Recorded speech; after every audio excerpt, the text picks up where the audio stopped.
नमस्कार दोस्तों, स्वागत है आप सभी का आपके अपने चैनल स्टडी फॉर विन में। और आज के इस वीडियो में हम डिस्कस करने वाले हैं बाल विकास के कुछ इम्पॉर्टेंट क्वेश्चंस को। जैसा कि आप देख पा रहे हैं कि यूपी टेट का ये बाल विकास का पेपर है, जो कि आप प्राइमरी लेवल का जो एग्ज़ाम देते हैं उसके लिए यहाँ पर हम डिस्कस करेंगे कि किस तरीके के क्वेश्चंस पूछे जाते हैं। देखेंगे आज की वीडियो में कि कैसे क्वेश्चंस आपसे पूछे जाते हैं और कैसे आपको उन क्वेश्चंस के आंसर्स देने हैं। अगर आप किसी भी तरीके के नोट्स चाहते हैं तो हमारा नंबर है 9496369356। इस नंबर पर कांटेक्ट करके आप नोट्स लेने की प्रक्रिया को जान सकते हैं। तो चलिए शुरू करते हैं हम आज के अपने क्वेश्चंस। पहला क्वेश्चन है आपका, निम्न में से कौन सी अधिगम की एक विशेषता नहीं है। ऑप्शंस आपके सामने हैं, आपको बताना है कि इसमें से कौन सी अधिगम की एक विशेषता नहीं है।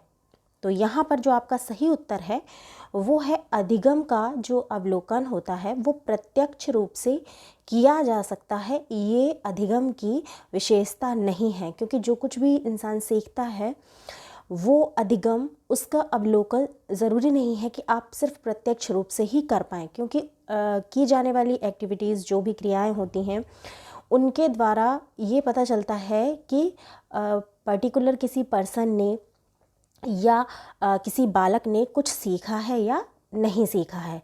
वो उसके व्यवहार से पता चलता है, उसको हम प्रत्यक्ष रूप से उसका हम अवलोकन नहीं कर सकते हैं। तो यहाँ पर जो आपका पहला ऑप्शन होगा वो सही हो जाएगा। नेक्स्ट है आपका, क्रिया प्रसूत अनुबंधन का दूसरा नाम इनमें से क्या है। मैंने एक वीडियो बनाया था जिसमें मैंने आपको जितने भी ये सिद्धांत हैं उनके और क्या क्या नाम हैं, यानी कि उनको एग्ज़ाम्स में किन किन नामों से पूछा जाता है। कई बार ऐसा होता है जो सिद्धांत का मुख्य नाम होता है उससे प्रश्न ना पूछकर जो उसके और अन्य नाम होते हैं उनसे ये क्वेश्चंस पूछे जाते हैं। तो वहाँ पर कन्फ्यूज़न होता है कि ये कौन सा सिद्धांत है। तो इसी तरीके से ये क्वेश्चन आपसे पूछा जा रहा है कि जो क्रिया प्रसूत अनुबंधन का जो सिद्धांत है उसका दूसरा नाम क्या है। तो उसका जो दूसरा नाम है वो है नैमित्तिक अनुबंधन का सिद्धांत। ठीक, अगला क्वेश्चन है आपका, अनुकूलित अनुक्रिया सिद्धांत किसके अनुकूलन पर बल देता है। तो इसका जो सही उत्तर होगा वो होगा, जो अनुकूलित अनुक्रिया सिद्धांत है वो चिंतन पर बल देता है। ठीक, नेक्स्ट क्वेश्चन है आपका, निम्न में से कौन सा थॉर्नडाइक के अधिगम के प्राथमिक नियमों में शामिल नहीं है। ध्यान दीजिएगा, यहाँ पर आपसे पूछा जा रहा है कि शामिल नहीं है। कई बार एग्जाम्स में आपसे नहीं से रिलेटेड क्वेश्चन पूछे जाते हैं, तो जल्दबाजी में आप ये मत कीजिएगा कि आप जो है उस पर टिक लगा दें। तो निम्न में से कौन सा थॉर्नडाइक के अधिगम के प्राथमिक नियम पूछा जा रहा है। तो आपको पता है कि प्राथमिक नियम कौन कौन से हैं, अभ्यास का नियम, प्रभाव का नियम और तत्परता का नियम। तो ये तीनों ही आपने पढ़े हैं। तो ये तीनों तो आपके प्राथमिक नियम हो जाएंगे। उसके बाद जो गौण नियम है उसमें आपका आता है साहचर्यात्मक स्थानांतरण का नियम। ठीक है, तो जो आपके दो नियम दिए गए हैं, थॉर्नडाइक ने जो दो नियम दिए हैं, जो एक है प्रमुख नियम और दूसरे हैं गौण नियम। प्रमुख नियम के अंतर्गत आपके 3 आते हैं, अभ्यास, प्रभाव और तत्परता। और जो गौण नियम है वहाँ पर आपके 5 नियम आते हैं। तो जो आपका ये पहला ऑप्शन है वो इसका राइट आंसर हो जाएगा। नेक्स्ट क्वेश्चन है आपका, सीखने के वक्र अभ्यास द्वारा सीखने की मात्रा, गति और प्रगति की सीमा को ग्राफ पर प्रदर्शित करते हैं। यह किसने कहा है। कथन से रिलेटेड क्वेश्चन आपसे पूछे जाते हैं, तो उसी क्रम में एक क्वेश्चन आपसे पूछा जा रहा है कि सीखने का जो वक्र है, जो आपने अधिगम का जो टॉपिक पढ़ा होगा उसमें कई सारे वक्र आते हैं, वक्र से रिलेटेड क्वेश्चन आते हैं और पठार आते हैं। तो उन्हीं से ये एक जो आपका सिद्धांत है ये बनकर आ रहा है कि सीखने के जो वक्र हैं वो अभ्यास द्वारा सीखने की मात्रा, गति और प्रगति की सीमा को ग्राफ पर प्रदर्शित करते हैं। ये किसका कथन है। तो ये जो कथन आपका है वो है एबिंगहॉस का। अगला क्वेश्चन है, पश्च अन्वेषण तथा साधन साक्ष्य विश्लेषण निम्न में से किसके उदाहरण हैं। तो जो इसका पहला ऑप्शन है वो इसका सही उत्तर है, स्वतः शोध के उदाहरण हैं।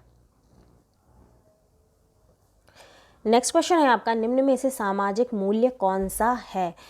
ऑप्शंस आपके सामने हैं। सामाजिक मूल्य कौन सा है, सहायता परक व्यवहार, ये जो आपका है वो सामाजिक मूल्य है। ठीक, अगला क्वेश्चन है, निम्न में से अधिगम में योगदान देने वाले मनोवैज्ञानिक कारकों में कौन सा कारक शामिल नहीं है। तो मनोवैज्ञानिक कारक आपसे पूछे जा रहे हैं, तो यहाँ पर आपका जो उत्तर होगा वो होगा विषय वस्तु का स्वरूप। ये मनोवैज्ञानिक कारक नहीं है। अधिगम की इच्छा, यानी कि कोई इंसान, कोई बालक सीखना चाहता है या नहीं सीखना चाहता, ये उसकी इच्छा पर डिपेंड करता है। तो अधिगम की इच्छा होना, प्रेरणा होना, यानी कि वो किसी से प्रेरित होकर सीखना चाहता है। कई बार हम किसी से प्रेरित होते हैं तब हमें सीखने की इच्छा होती है, कोई हमारा प्रेरणा स्रोत होता है। और रुचि, ये सारी चीज़ें बहुत ही इम्पॉर्टेंट रोल प्ले करती हैं सीखने में, अधिगम में। ये सबसे ज़रूरी है अधिगम के लिए कि इंसान के अंदर अधिगम की इच्छा होनी चाहिए, सीखने की इच्छा होनी चाहिए, उसके मन में ये बात होनी चाहिए कि हम ये चीज़ सीखना चाहते हैं। उसके बाद उसको प्रेरणा होनी चाहिए कि वो पूरी तरीके से मोटिवेट होकर किसी चीज़ को सीखे। उसके बाद उसका इंटरेस्ट यानी रुचि होनी चाहिए। लेकिन विषय वस्तु का जो स्वरूप है ये मनोवैज्ञानिक कारक नहीं है। नेक्स्ट है आपका, पियाजे के अनुसार संज्ञानात्मक विकास की तृतीय अवस्था कौन सी है? ठीक, तो यहाँ पर आपका ऑप्शन एकदम सीधा क्वेश्चन है। ये मूर्त संक्रियात्मक जो अवस्था है ये आपकी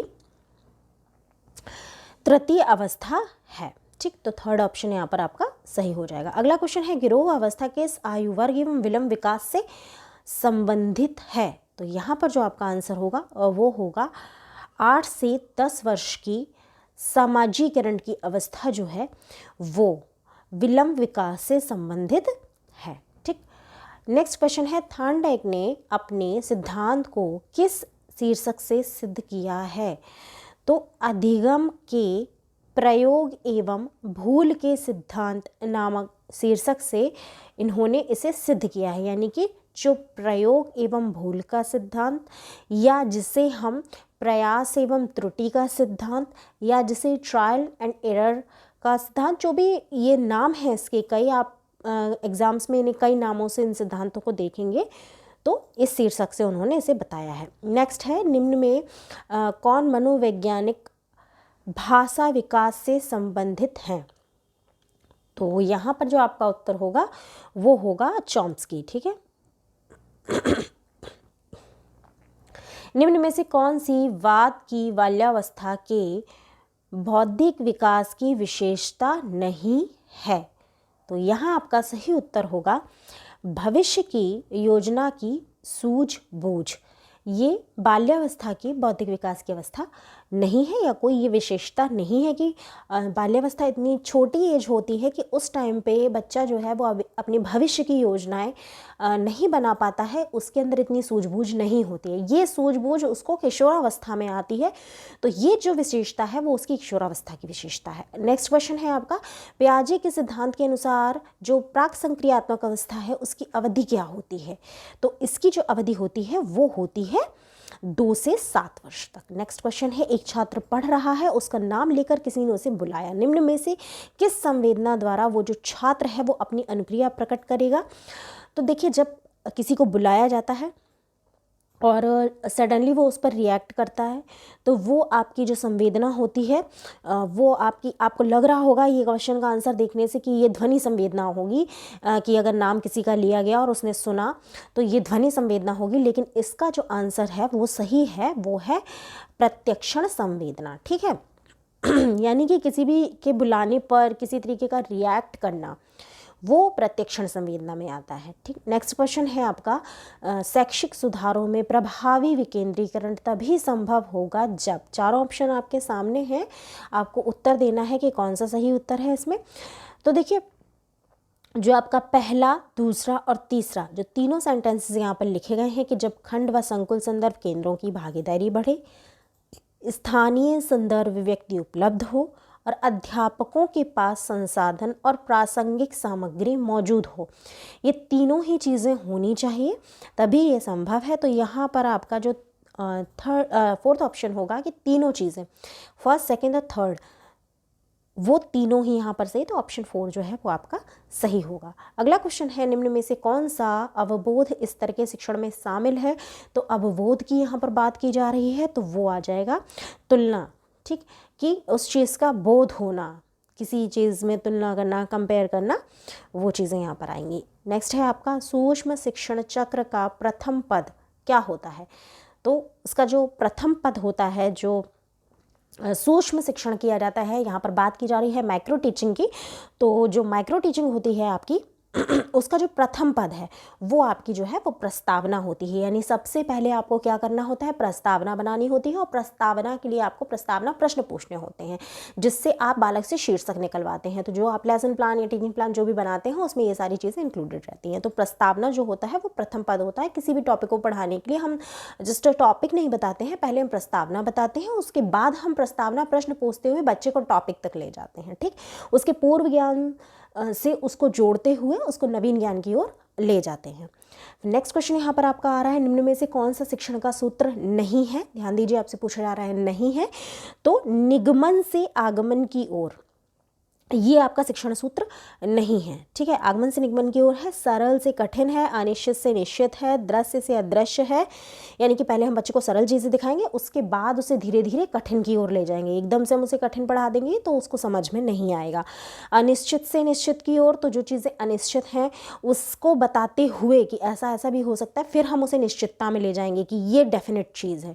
ठीक, उसके बाद दृश्य से अदृश्य की ओर, सबसे पहले हम जो चीज़ें उसे दिख रही हैं वो दिखाते हुए उसे अदृश्य में ले जाएंगे कि हाँ वो जो चीज़ें कल्पना में हो सकती हैं वैसा ही है। तो यहाँ पर आगमन से निगमन की ओर आपका सूत्र है। तो यहाँ पर जो ऑप्शन डी है वो जो है आपका राइट हो जाएगा। अगला है आपका कौशलों के स्थानांतरण के लिए कौन सा उपयोगी है? तो यहाँ पर आपका जो सही उत्तर होगा वो होगा कौशल अंतरण एक गति है ना कि उद्देश्य। ठीक है, यानी कौशलों का जो स्थानांतरण किया जाता है वो जो कौशल का अंतरण है, अंतरण मतलब एक स्थान से दूसरे स्थान पर जाना, तो जो कौशल का अंतरण है वो एक तरीके की गति है, उद्देश्य नहीं है। ठीक है, ये एक प्रोसेस है। ठीक, नेक्स्ट क्वेश्चन है आपका, अग्रिम व्यवस्थापक प्रतिमान किस परिवार से संबंधित है? तो option C is right for question number 21, सूचना प्रक्रियाकरण से। ठीक है, नेक्स्ट है आपका, अभिप्रेरणा का प्रत्याशा सिद्धांत किसके द्वारा दिया गया है? मोस्ट इंपॉर्टेंट क्वेश्चन है, कई बार कई एग्जाम्स में पूछा गया है अभिप्रेरणा का प्रत्याशा सिद्धांत।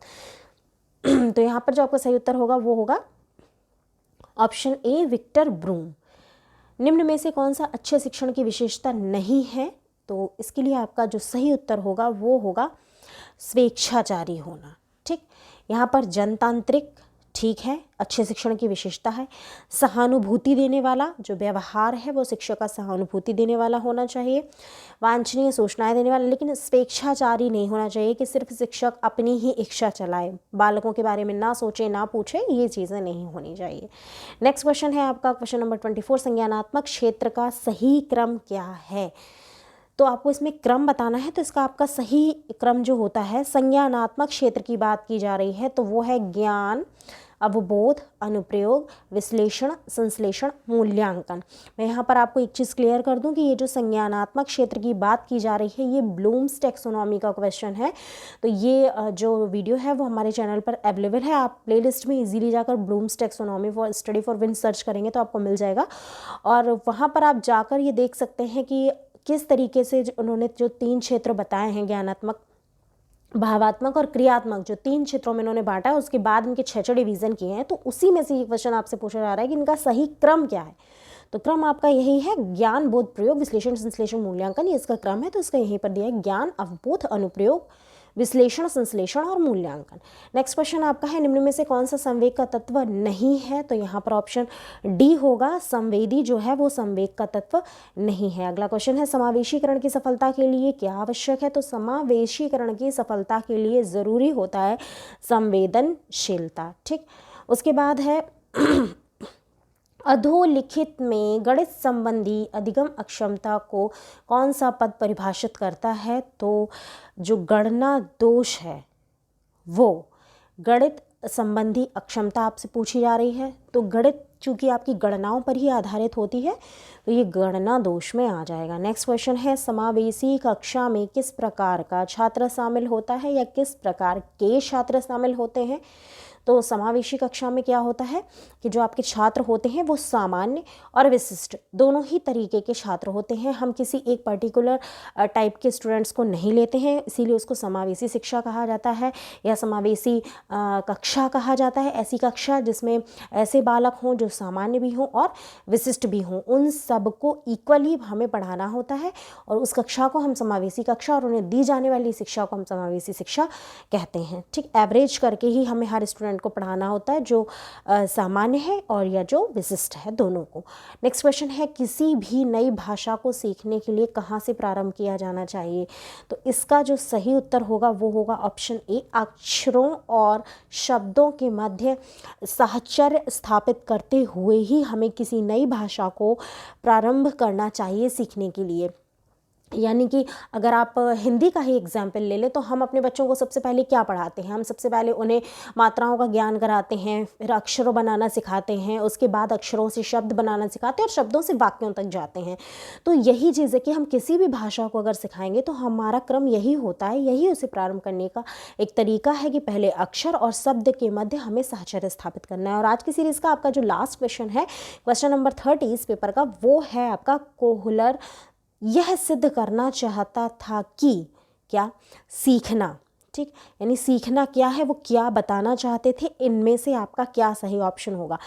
तो उनका कहना ये था कि जो सीखना है वो संज्ञानात्मक संकार्य है, यानी सीखना जो है वो टोटली किस पे? संज्ञान पे डिपेंड करता है। ठीक है, ज्ञान में, यानी कि जो चीज़ हम अपनी बुद्धि में रख सकें, जो चीज़ हम अपनी बुद्धि में स्टेबल कर सकें, वही सीखना है। ठीक, हम उसे व्यवहार में, अपनी बुद्धि में, अपने ज्ञान में, अपने संज्ञान में ला सकें, तो सीखना एक संज्ञानात्मक संकार्य है, ये उनका कहना था और यही वो सिद्ध करना चाहते थे।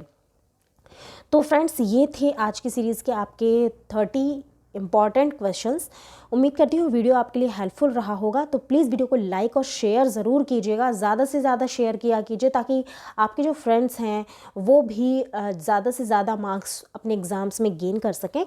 और अगर आप किसी भी तरीके की सहायता चाहते हैं, नोट्स चाहते हैं, तो हमारा नंबर है, हमारा ऑफिशियल नंबर है, इस पर आप व्हाट्सएप कर सकते हैं 9496369356। और हमारा टेलीग्राम ग्रुप है, उस पर भी आप ज्वाइन कर सकते हैं और वहाँ पर जो सारी PDFs हैं, सारे नोट्स हैं, वहाँ पर अवेलेबल कराए जाते हैं। तो बस फिलहाल के लिए इस वीडियो में इतना ही। हम मिलेंगे अगले वीडियो में, तब तक अपना ध्यान रखिए, खुश रहिए, नमस्कार।